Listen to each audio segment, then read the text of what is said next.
Hello மக்களே, welcome to ஒரு YouTube channel. இன்றைக்கி நம்ம பார்க்க போகிற ரெசிபி என்னென்னு பார்த்தீங்கன்னா, வீட்டிலே ஹெல்த்தியான வேலை ஜாம் எப்படி ரெடி பண்ணலாம்னு பார்க்கலாம்.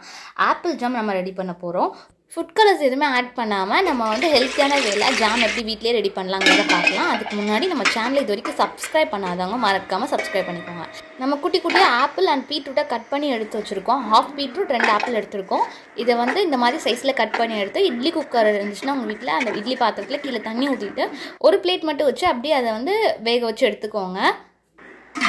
ஸோ இப்போ நம்ம ஹீட் பண்ண போகிறோம். அது லைட்டாக வெந்து வரணும். பீட்ரூட் நல்லா வேகணும்னு அவசியம் இல்லை. ஆப்பிள் மட்டும் நல்லா வெந்து வந்தால் போதும். ஆப்பிள் நல்லா வெந்திருக்கணும். நல்லா வெந்ததுக்கப்புறம் நம்ம ஆஃப் பண்ணிட்டு ஆறுனதுக்கப்புறம் மிக்சியில் போட்டு இந்த மாதிரி பேஸ்ட் மாதிரி பிளெண்ட் பண்ணி எடுத்துக்கோங்க. நல்லா பேஸ்ட்டாக பிளெண்ட் ஆகி வந்திருக்கணும்.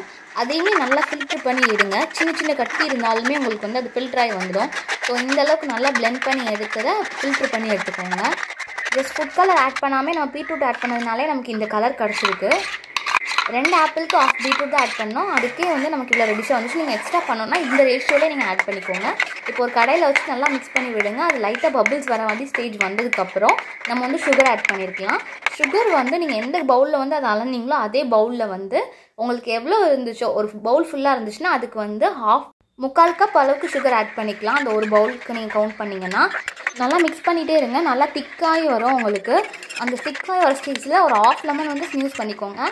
லெமன் எதுக்காகனா நம்ம ஸ்டோர் பண்ணி வைப்போம். அதுக்காக ஆஃப் லெமன் மட்டும் ஸ்னியூஸ் பண்ணிக்கிறோம். அதுக்கப்புறமும் நல்லா மிக்ஸ் பண்ணி விடுங்க. இந்த மாதிரி ஒரு லைன் போட்டு லைன் போட்டால் சென்டரில் உங்களுக்கு ஒரு 2 செகண்ட்ஸ் வரைக்கும் அது சேராமல் இருக்கணும். இதுதான் கன்சிஸ்டன்சி ஜாமோட. இந்த கன்சிஸ்டன்சி வரையுமே நீங்கள் ஒரு 2 டீஸ்பூன் ஹனி மட்டும் ஆட் பண்ணிவிட்டு நீங்கள் ஸ்டவ் ஆஃப் பண்ணிடலாம். லைட்டாக மிக்ஸ் பண்ணி விட்டுட்டு நம்மளோட ஜாம் ரெடி ஆகிடுச்சு. இது நீங்கள் சப்பாத்தி, பிரெட் எது கூடனாலும் வச்சு சாப்பிட்லாம். ரொம்ப டேஸ்டி அண்ட் ஹெல்த்தியானது. வீட்லேயே ரெடி பண்ணதுனால குழந்தைங்கள்லேருந்து எல்லாத்துக்குமே கொடுக்கும்போது ரொம்ப ஹெல்த்தியான வேயாக இருக்கும். அவங்களுக்கு சின்ன பசங்களுக்கு ரொம்ப பிடிக்கவும் செய்யும்.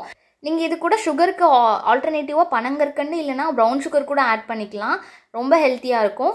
ஜாம் ரொம்ப ரொம்ப ஹெல்த்தியான வேலை வீட்டிலே ட்ரை பண்ணலாம். இந்த மாதிரி ட்ரை பண்ணி பாருங்கள். உங்கள் வீட்டில் உள்ள குட்டி பசங்களுக்கு இந்த மாதிரி செஞ்சு கொடுக்கும்போது கண்டிப்பாக பிடிக்கும். ஹெல்த்தியாகவும் இருக்கும். ட்ரை பண்ணி பார்த்துட்டு எப்படி இருக்குன்னு சொல்லுங்கள். இது போல் வீடியோ பிடிச்சிருந்தா லைக் பண்ணுங்கள். ரெசிபி பிடிச்சிருந்தா கமெண்ட் பண்ணுங்கள். சேனல் பிடிச்சிருந்தா ஷேர் பண்ணுங்கள். மறக்காமல் எல்லோரும் சேனலை சப்ஸ்கிரைப் பண்ணுங்கள்.